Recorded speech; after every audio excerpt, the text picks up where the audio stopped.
እንዴት ናችሁ? እንደምንሰነበታችሁ። ይህ ቲም ኦፍ ራይቫልስ መጽሐፍ የተደረሰበት ያለው ቡክ ባያጅ ነው። ቲም ኦፍ ራይቫልስ መጽሐፍ ጉድዊን እንዳሰፈረችው የአብርሃም ሊንከን የሂስቶሪካል ባዮግራፊ ከልጅነት አንስቶ እስከ ፕሬዝዳንትነት የበቃበትን ህይወት ታሪኩን የዘረዘረችበት በጣም ውብና ማራኪ በሆነ አቀራረብ የተረከችበት መጽሐፍ ነው። በመጽሐፉ ባለፉት ክፍሎች እንዳየነው አብርሃም ሊንከን ስፕሪንግፊልድ ደርሶ በስፕሪንግፊልድ ያለውን ተቀባይነት ተመልክተናል።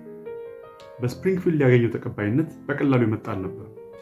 ስፕሪንግፊልድ አብርሃም የተሰራበት የተፈተነበት ቦታ ነው።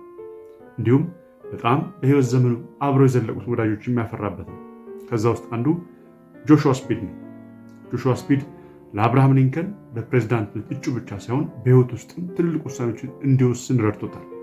ከዚህ ውስጥ አንዱ የትዳር ህይወቱ ነው። አብርሃም ሊንከን ሜሪ ታድን ሲያገባ ለመወሰን በጣም ተቸግሮ ነበር። በዛን ወቅት የነበረው የኑሮ ልዩነታቸው እንዲሁም የመጡበት የህይወት ዘይቤ የተለያየ መሆኑ አብርሃም ሊንከንን ጭንቀት ውስጥ ከቶት ነበር። ኢቨን ሜሪ ታድን ለመጠየቅ ራሱ ወደ ትዳር እንዲገቡ ለመጋበዝና ለመጠየቅ በጣም ብዙ አመንትቶ ነበር። ይህንን ግን ያበረታና እንዲወስን የረዳው ጆሹዋ ስፒድ ነው። በሁለቱ መካከል ያለው ግንኙነት እጅግ የጠነከረና መልካም መሆኑ ለአብርሃም ሊንከን በመጽሐፍ ውስጥም እጅግ አብዝቶ እንዲወሳ አድርጎታል። ጆሹዋ ስፒድ ለአብርሃም ሊንከን፣ አብርሃም ሊንከን ደግሞ ጆሹዋ ስፒድን የሚገልጽበት መንገድ እጅግ ማራኪ ነው። የሚስጥር ጓደኛዬ ነው፣ he is a friend of my secret thoughts፣ በጣም የድብቅ ሀሳቦቼ ጓደኛ ነው እያለ ያነሳዋል። በሁለቱ መካከል የነበረው ግንኙነት እንዳለ ሆኖ አብርሃም ሊንከን ለፕሬዝዳንትነት ባደረገው ጉዞ ውስጥ እጅግ ትልቅ ሚና የተጫወቱት በጁዲሻል ሰርኩት ወይም ደግሞ በቀደምት አሜሪካ በተለያዩ ግዛቶች ውስጥ ፍርድ ቤት ባለመኖሩ፣ አንድ ወጥ ፍርድ ቤት ቋሚ ፍርድ ቤት ባለመኖሩ ዳኞችና ጠበቆች በፈረስ እየተዘዋወሩ የፍርድ ሂደቱን ያከናውኑ እንደነበር ተነስቶ በዛው ያፈራቸው ጓደኞችና መልካም ወዳጆች ነበሩት። ከዛ ውስጥ አንዱ ዳቪድ ዳቪስ ነው።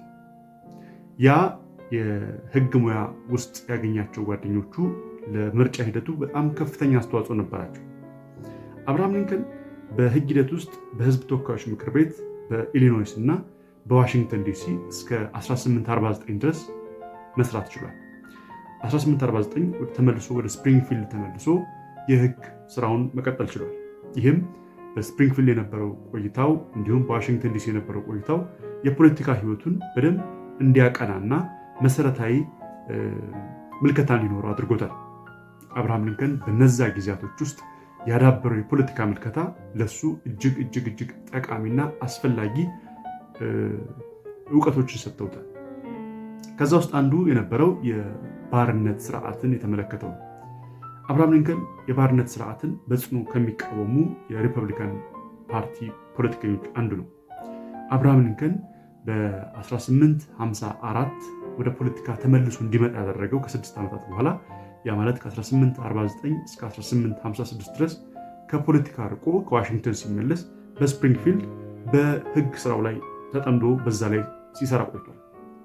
ሆኖም ግን በ1854 የካንሳስ ኔብራስካ አክት የሚባለው ያ ማለትም የባሪያ ስርዓትን የማይተገብሩ የባሪያ ስርዓትን ይፈቅዱ ያልነበሩ ግዛቶችም የባሪያ ስርዓትን መፍቀድ አለመፍቀዳቸው በፌዴራል ሳይሆን በራሳቸው በግዛቶቹ እንዲወሰን የሚደነግግ ህግ ነበር። ይህ ህግ የወጣው በስቴፈን ዳግላስ ነው።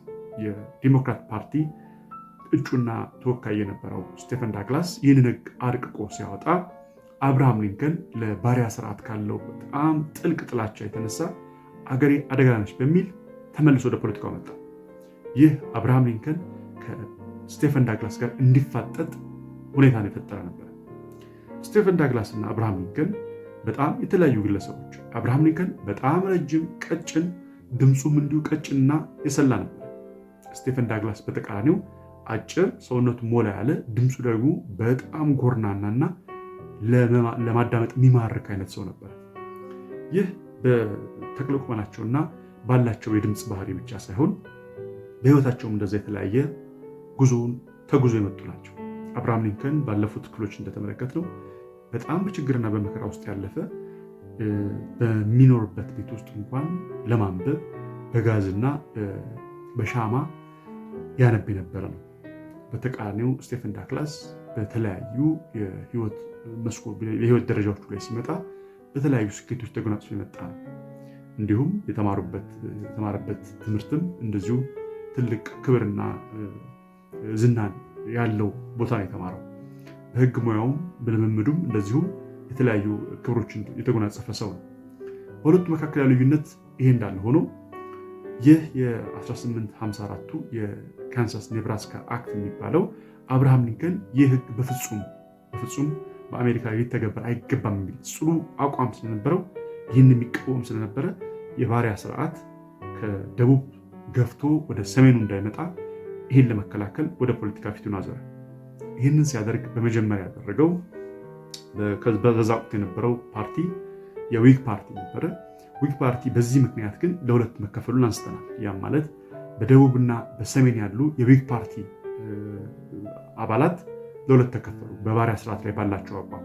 ይህ የዊግ ፓርቲን በሁለት ስለተነጠቀው የሰሜኑ የሪፐብሊካን ፓርቲ እንዲቋቋም ፍላጎት አሳዩ። ያንንም መተግበር ቻሉ። አብርሃም ሊንከን በዚህ ውስጥ ከፍተኛ ሚናን ተጫውቷል።